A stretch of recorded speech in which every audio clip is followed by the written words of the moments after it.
Monsieur le ministre de l'Intérieur et de la Sécurité publique, Monsieur le général de corps d'armée, chef d'état-major général des armées, Monsieur le général de division, haut commandant de la gendarmerie nationale et directeur de la justice militaire, Monsieur le gouverneur de la région de Dakar, Monsieur le général de brigade commandant la brigade nationale des sapeurs-pompiers, Monsieur le général de brigade coordonnateur du SICO, Messieurs les contrôleurs généraux de police, Messieurs les officiers généraux, Monsieur le colonel commandant des eaux et forêts, Monsieur le colonel représentant le directeur général des douanes, Mesdames, Messieurs les anciens directeurs généraux de la police nationale, Messieurs les directeurs et services de la police nationale,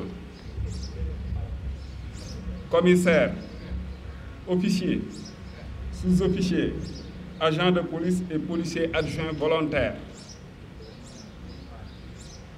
chers partenaires techniques régionaux et internationaux,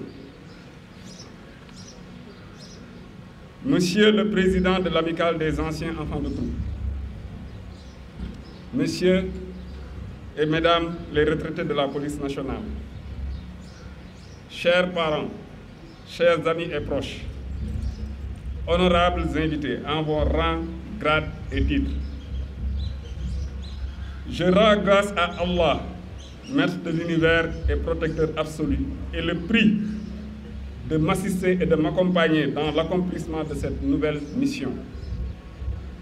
Monsieur le Président de la République, Son Excellence Bassirou Diomaye Diakhar Faye, m'a fait l'insigne honneur de me confier le commandement de la police nationale en mon nommant directeur général de la police nationale par décret numéro 2024 1127 du 30 mai 2024. Je lui exprime ma profonde gratitude et ma totale reconnaissance pour cette marque de confiance. Mes remerciements vont aussi à l'endroit de Monsieur le Premier ministre et à votre endroit, Monsieur le ministre de l'Intérieur et de la Sécurité publique. En cette occasion particulière, j'ai une pensée pour toutes les personnes chères qui ont été arrachées à notre affection. Je prie pour le repos éternel de leur âme. Je prie aussi pour nos malades et nos blessés et leur souhaite un prompt rétablissement. Mes respectueuses pensées vont aussi à nos illustres aînés et devanciers, tous corps et grades confondus, qui ont maintenu haut le flambeau de la police nationale, malgré tous les obstacles, les adversités, les tares structurelles et les faiblesses conjoncturelles. Vous êtes des héros et une grande source d'inspiration intarissable. Je salue avec déférence mes anciens et mes cadets du Prytanée militaire de Saint-Louis ici présents. Je remercie ma famille, particulièrement ma tendre épouse, mes chers enfants, mes frères et sœurs, ma belle famille, mes amis et proches pour leur sollicitude et leur soutien de tous les instants.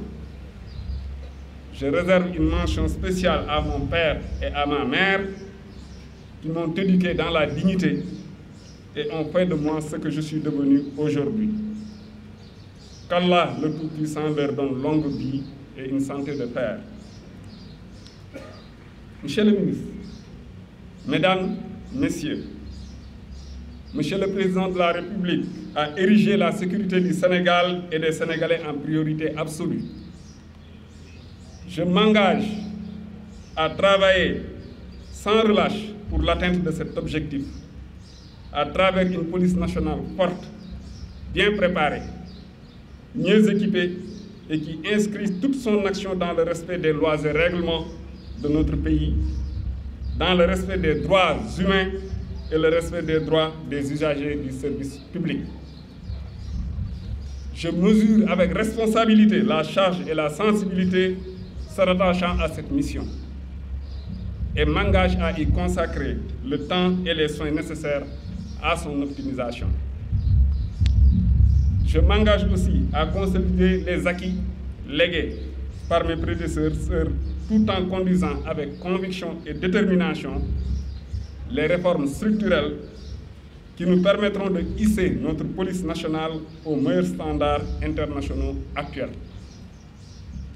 Ces réformes s'inscriront dans une démarche participative inclusive de toutes les directions et de tous les services rattachés et se déclineront sous la forme d'une matrice d'orientation stratégique partagée avec son corollaire d'axes prioritaires identifiés, d'objectifs spécifiques, de résultats attendus et d'indicateurs.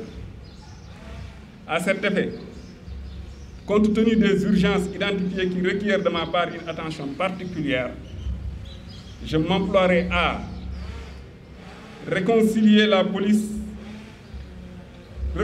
population et sa police nationale en instaurant un climat de confiance mutuelle et en faisant participer activement la population à l'offre de sécurité qui intègre les attentes et les besoins des citoyens dans les missions de police. C'est-à-dire, c'est là une nécessité inhérente à l'évolution du concept de sécurité et à la nature même des menaces sécuritaires protéiformes actuelles.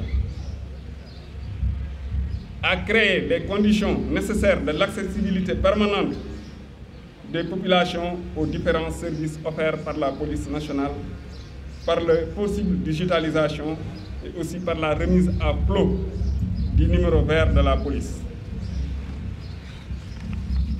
À étendre et densifier les patrouilles dans les zones périurbaines, les banlieues, dans le cadre de la prévention.